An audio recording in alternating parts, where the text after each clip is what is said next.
Good morning, Symmetry Nation. How we doing? How we doing, everybody? People hopping on. Samuel, fine. How are you doing this fine sunny morning? Well, it's sunny where I am, but I'm It's assuming actually it's sunny. cloudy in San Diego. Can't believe it. We've been known for our perfect weather of 80 degrees and sunny, and it's got that June gloom still hanging around in July. It's July.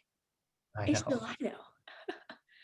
Awesome. Well, I'm excited about today, Samuel. I don't know about you, but I think we're all gonna have a great week. I feel it. I feel it in my bones. We're gonna give people a couple more seconds to hop on here. Man, It's a 5-week turn-in. it's a 5-week turn-in. You know what that means, you guys? I hope you guys know what that means. You guys get an extra week to hit your promotion. That's what I'm talking about. Samuel, are you on the hunt for a promotion? Absolutely. Me too. Me too. I'm on the hunt. Let's do this. Let's do this Awesome. thing. All right. Well, let's kick this off. Welcome, Symmetry Nation. This is Amy Fine, direct to Lynn Watkins. It is an honor and a pleasure to be on this call with my partner in crime, Samuel Fine. Tell the people, how are you doing, Samuel? I'm well, doing really well. Awesome. Now, for those of you that know us, you know this, but for those of you that don't know us, we have to disclose this. We get messages quite a bit, asking, how did you guys meet? How many kids do you guys have? That's gross. We're siblings. So Amy, Samuel, Fine, we're siblings. We're not married. Samuel's married, 3 beautiful kids. So you have to set the stage, Samuel. We can't have people thinking, that we're married. That's weird. So just, Yeah. And I'll take a dowry if anybody, proposes to you. The highest Oh, yeah. So okay. just no. Oh, great. Wow. All right. There we go. I guess, I don't really get to say that, but that's cool. That's fine. Awesome. Well, guys, today I'm excited about today's topic. We're going to dive right into it. Today's going to be a really short and sweet call. We are all about efficiency. So we're going to stop rambling. We're going to dive right into it. Get your pens and papers ready if you're old school like I am. If you take notes on a device, that's fine too. But get ready to take some notes. We're going to be talking today about how to go from pending to profit. And guys, I know you've heard this, but we're going to say it again. And we can't even take credit for it, Samuel. Submit is for show. Issue is for dough. Thank you, Roddy Jessup. Roddy Jessup. Guys, submit is for show, issues for dough. So we're going to talk today how to go from that submit state where you've taken the application, help the family apply for coverage, then to that final and the next stage, hopefully, which is getting it issued and approved, that family protected, that coverage in force, and you get paid.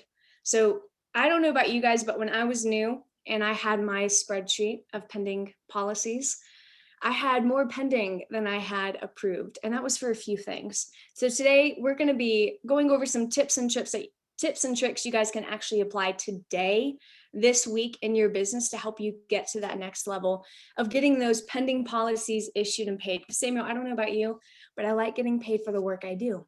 Are you with it, with me there? Yeah. Okay, sweet. All right, you guys. So with this, thank you, Roddy Jessup, for that saying. Submit is for show, issue is for dough. Submit means, like we just went over, you've submitted the policy, but maybe it's in pending. Maybe underwriters are reviewing it. When it's issued, that means it's placed, it's approved, that family's protected. So going from that, guys, when you can really hone in and focus on your pending business, you are going to see your profitability skyrocket. We did the math yesterday, and I want to go over this with you guys. This is going to be standard numbers across the board. So me as an agent, let's say I submit $20,000 for the month of June, but what if I only get 60% of it issued? That sucks, right? Right, Samuel? That's no fun. 60% issue rate? No, thank you. Let's say I'm at a starting contract level, 70% commission level, but I only get 60% of that $20,000 of submitted business issued. I only issued $12,000. And guess what my commission was? Roughly, the advanced commission on that, $6,300. Now, I hate to say it, when I was new, my issue rate hovered for the first couple months around 60%. I do not like getting paid for 60% of my work. That's really what that is. You're getting paid for 60% of your effort. So let's over here on the other side, the golden child, Samuel Fine, he submits 20K the month of June, but he gets 80% issued. That's $16,000 of APV issued. His commission was $8,400.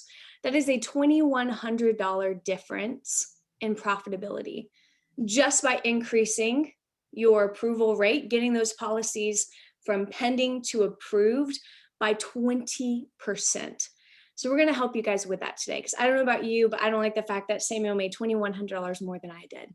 So if you're in the boat I was in, hovering around 60% issue rate, and you want to get up to that 85% issue rate, listen in. So Samuel, if you can kick us off, let's dive into what is the first step in getting your business from that pending state to issued and approved. I love that. Thank you, Amy, for having me on this call. And thank you for Brian, Brandon, and Casey. You guys are incredible. A big thing, setting the expectation with the client in the appointment is extremely important to actually making sure a pending application gets approved. Now, this is assuming you are not using the instant approvals with like Americo, John Hancock. There's some great companies out there that will give you instant decisions, and you're like, yes. But not everybody can qualify, or not everybody goes with those carriers. So we want to talk about, how do you take your client on a journey of a pending application into approval? I love to set the proper expectation with a client. It's almost like you're telling somebody, hey, we're going to go on this trip, but I'm not going to tell you where we're going. I'm not going to tell you what time we're leaving for. I'm not going to tell you what we're doing. Do you want to go on that trip with me? Probably not.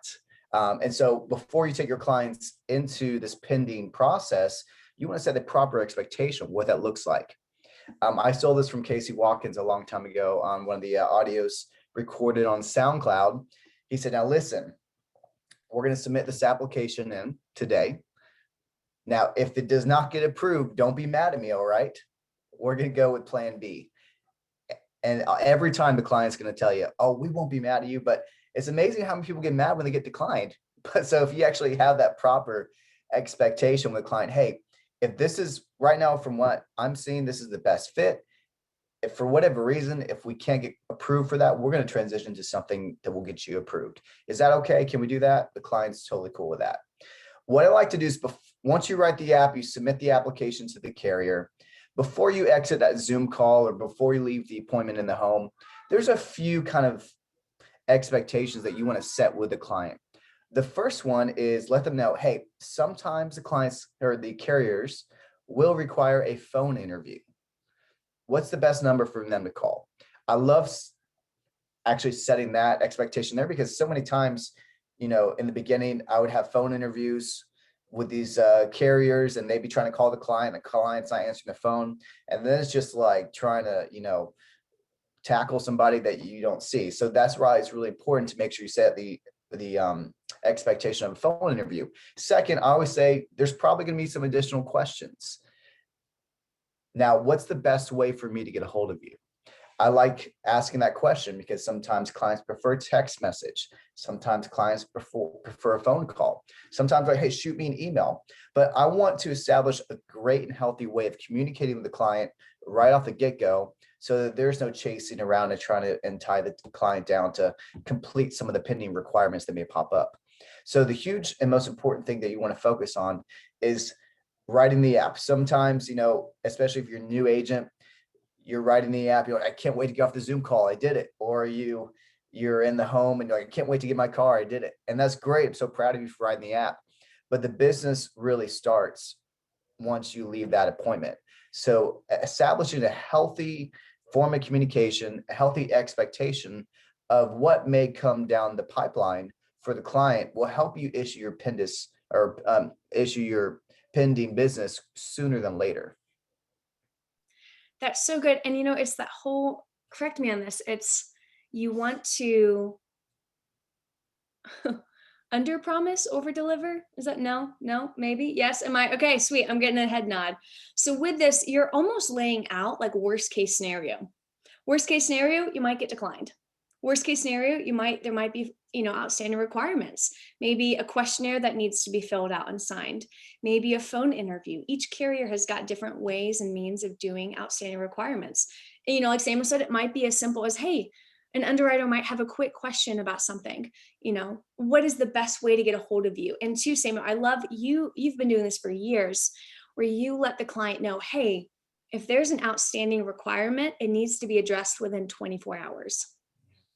And you're setting that expectation of, hey, when I reach out and get back to you, there's a kind of a time pressure on this with the underwriters. We got to get it pushed through as quickly as possible. And that's going to, like you're saying, set the expectation of, we're going to get this moved through. And Samuel, like I think back to appointments I've had where I'll say to the family, the clients I'm working with, I'm going to work as hard as I can to get this piece of business approved for you. And, it's also going to take some work on your end, working together to make sure that we get this done. It's almost turns into like a team dynamic. And also too, Samuel, what time frame do you tell people? Say, you submit a piece of business on Tuesday. When do you let them know when to expect to hear back from you? If it's about a pending, or if it's, say, an approval, when do you say, hey, we'll be back in touch? What is that typical time frame? That's a great question. I love what you said, under promise and then over deliver. I like to set a pretty far out expectation of, it's going to take about 5 to 7 business days to get you approved. 5 to 7 business days. Sometimes it's going to be less, sometimes it's more, but I'd rather set that expectation. And so the client's not, wondering the next day or the day after, is it going to be approved? Is it going to be issued? I don't want my client having to worry about what's going on. And going back to what you said about the 24 hours is huge. I had a client where I said, hey, if any requirements pop up, if the carrier does have any questions, I need your response within 24 hours, or need a form signed or whatever. And this client actually needed a form signed. And he's like, in his mind, he's stressing out because his internet's not working. He's like, I know I got to get you the form within 24 hours.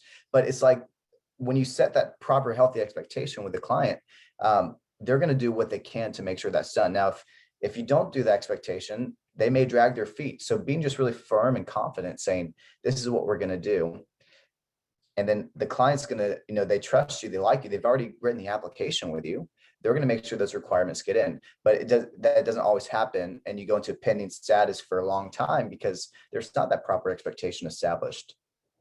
That's so good. And before we move on here to the next point, something else which is just a really, really good practice to have in your business is, even if the policy has not been reviewed by an underwriter, say it's sitting there at the carrier and you don't have any updates, within 48 hours, contact your client. Say, hey, Samuel, this is Amy. We met on Tuesday evening. I was really happy to help you guys apply for the mortgage protection policy with Mutual of Omaha. Just wanted to give you an update. Everything still looks good to go. It's just in the queue. I'll let you know as soon as we hear anything. Doesn't have to be some long-winded conversation. It can be a text, it can be an email, it can be leaving a voicemail, whatever it is. Keeping your client involved in the process, you're only going to be building that trust.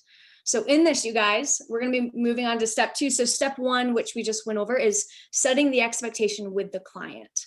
First and foremost, that comes with healthy and clear communication from the get-go. Second step, which was one of my biggest weaknesses, is establishing a really good tracking system that works for you. I don't know about you guys, but when you get to the point where you're submitting 5, 6, 7, 8, 9, if you're Sean Boatman, 13, 16, whatever applications in a week, that's a lot to stay on top of. So there's 2 tips I just want to highlight here quickly, and then we're going to pass it back to Samuel to wrap it down. One, the Quility dashboard now has access to check the pending policies.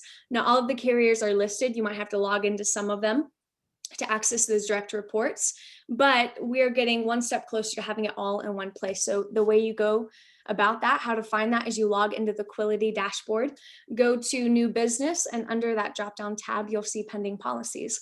Like I said, not every carrier will be active and listed, but that's a good place to start.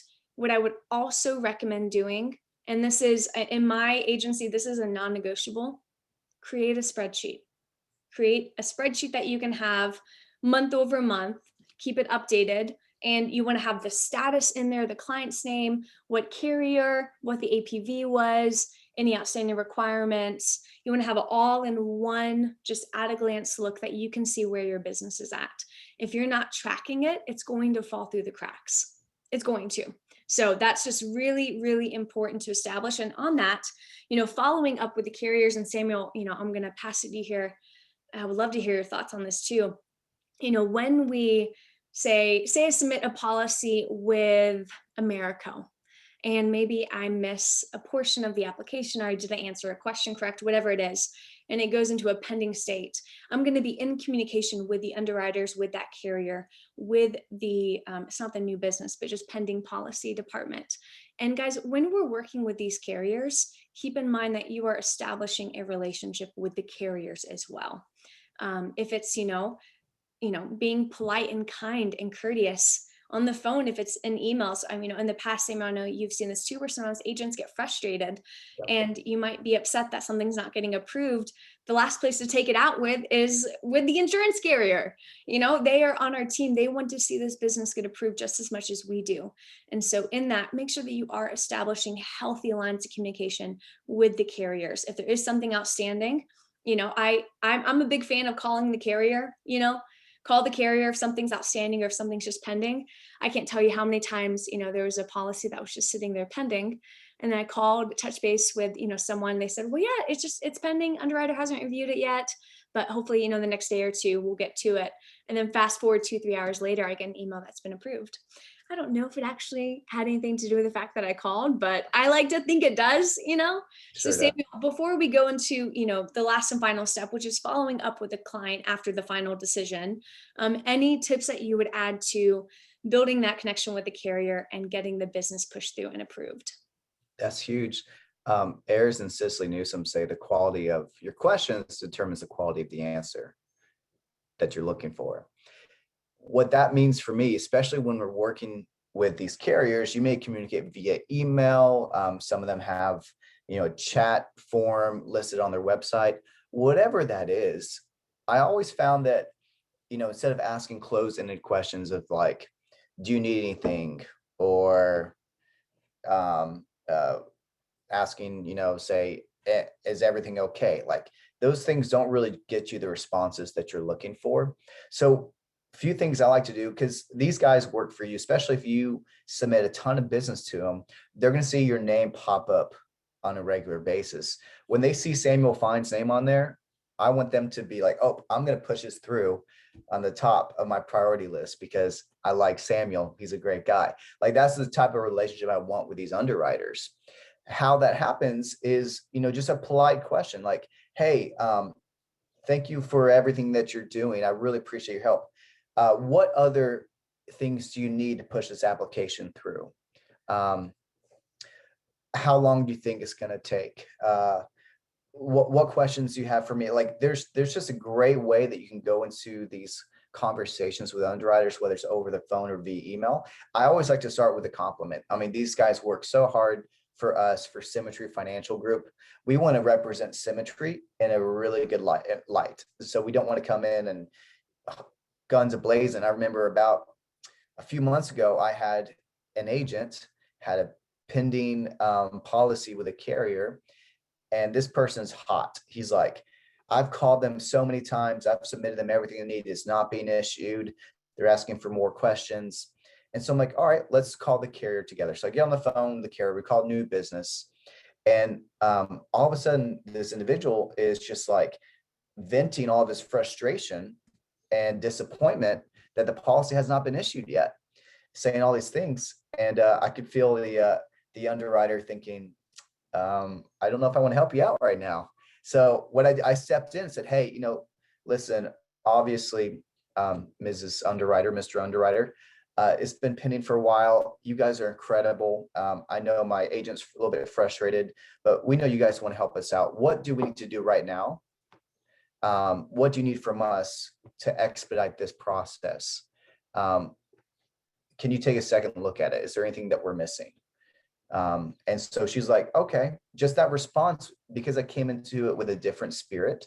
She was like, yeah, let me do it. She's like, hey, I called my manager. We looked at it's going to be issued tomorrow. And that response there would have not happened if I was along the same lines of the agent saying, yeah, you guys don't want to issue the business. We've sent everything. What's going on? Like just being something, hey, we really appreciate what you do. We really honor all that you're doing. What things have we not thought of to make sure that to get this business issued for the client? We just want to make sure the client's family's protected and taken care of. So going in at that, instead of guns a-blazing, just a healthy, business professional relationship where you're honoring will get you really far with these carriers. That's huge. That's huge. And the last thing that we want to touch on is once you have gone through setting the expectation with a client of the potential pending process, once you've established a good tracking system and you're on top of it, you're in good communication with the carriers, the last, and I think the most important thing to do is following up with the client, despite what the outcome is. If it's a decline, if it's approved, whatever it might be, what does that look like to maintain that relationship with the client after you've set proper expectations? And so Samuel, if you could dive into, what does it look like for you? Say you've gone through the work, the effort, maybe there was an outstanding requirement, you got that signed and taken care of, and the client has been approved. What does it look like for you to follow up with a client if a policy and when the policy is approved? That's a great question. At this point, you've already obtained trust with your client. They've already submitted the application with you. What I believe grows leaders is doing what you say you're going to do. What I mean by that, if you tell your client, I'm going to give you an update in 48 hours after the application, I'm going to give you a call once you're approved, I'm going to reach out to you if they need something. If you don't follow through on that, you're devaluing the relationship of trust that you've already built up. So if we have a client that's approved, call them right away. Congratulations, you got approved. I love saying congratulations. That just confirms they made the right decision. Congratulations, you were approved. Let them know how that policy is going to be delivered via email, through snail mail. And then what I believe is very, very important is schedule a time to go over the policy with your client. I have above a 85-90% persistency rate with my clients. And that's part of the reason, because I actually spend time to review their policy with them once they are approved. Once they have that email to them or in their hand, it's just a second point of contact, is a second touching point that really adds a lot of value to the relationship. Now, if a client is declined for whatever reason with a carrier, because that does happen, it's happened to Amy, it's happened to me, stuff will come up in the MIB or during the underwriting that's just not as favorable. What I like to do, instead of like texting the client, hey, you're declined, we need to talk again, I like to schedule a time with them, the spouse, if there's a spouse involved, on the phone to go over with another solution. How do you find that solution? What I would recommend, if you get declined, call your mentor, call your upline, say, hey, I submitted this application with this carrier. It didn't turn out the way we thought it was going to be. What's another direction you'd recommend for us? Or another way is just calling another carrier and say, hey, this is what happened with this client. Do you think they could be qualified with you? But I'd never communicate over a voicemail or via text, hey, it got declined. What I like to do is get the client back into another meeting, schedule another Zoom call, go back to their house, whatever that looks like, and say, hey, listen, the first thing didn't work out the way we thought we were, but I have another plan for you that I'm very confident about. Put your clients' worries at ease, because you don't want to give them a call, say, hey, you're declined, but I'm gonna go try to find something else. Have that prepared. If they are declined, find another solution, get them into another meeting, and then make sure you go and get that family protected. Yeah, I don't know who said this, but if you write the application in the home, you also have to save it in the home. What that means is if you are working with families, say it's on a Zoom meeting, and you write that application over Zoom, if you need to go back and save that piece of business by rewriting it, whatever it is, you need that same method of communication. We can't downgrade from a Zoom meeting to a text message or an email. So that's really important, Samuel. So, but yeah, guys, with this, at the end of the day, you are going to find a system that's going to work well for you. But the biggest thing is to make sure that you're staying on top of it. I mean, that difference between a 60% issue rate and an 80% issue rate, ideally we'd love to be at 85, 90, that's the goal mark. But just by staying on top of the basics, the fundamentals in your business, working in your business and on your business to grow yourself with these skills, you are going to see your profitability skyrocket, absolutely skyrocket. And it could just be the difference between, even if it's, simple math, by implementing these practices, by developing great follow-up relationship with the client, with staying on top of the pending requirements, you are, even if it's just an extra 2 policies a month, that can be the difference between an extra $1,200 a month in income. So, guys, with this, take these tips, apply them to your business, stay on top of it, whatever that looks like. And, say, you can't figure out why something got declined, dive deep with the client. A great audio, just name drop an oldie but a goodie, is Roddy Jessup did Submit is for Show, Issues for Dough. It was probably like 2-3 years ago, Samuel. I think that our agency has listened to it about once a month since then. And that's really going to teach you how to be a great underwriter in the appointment, figuring out what's going to be the great place to start. So take these tips, you guys, run with it. It's an honor to be able to be on this call and to serve you guys today. Thank you, Brandon, Casey, and Brian, for everything that you guys did for me and my family. Samuel, I don't know about you, but we would not be where we are today without this company. And it's a testimony to their hard work and intention that's really led us to be here. So much gratitude. Thank you guys so much. Have an awesome week. Remember, July's a 5-week turn-in. So let's get to it. We're into is it the second or the third week? I don't even know. That's how, third week. All right, third weekend, you guys. I'm excited to see what this month brings. Lean into it, get uncomfortable, and I'm excited to see you guys in the next step. So bye, everybody.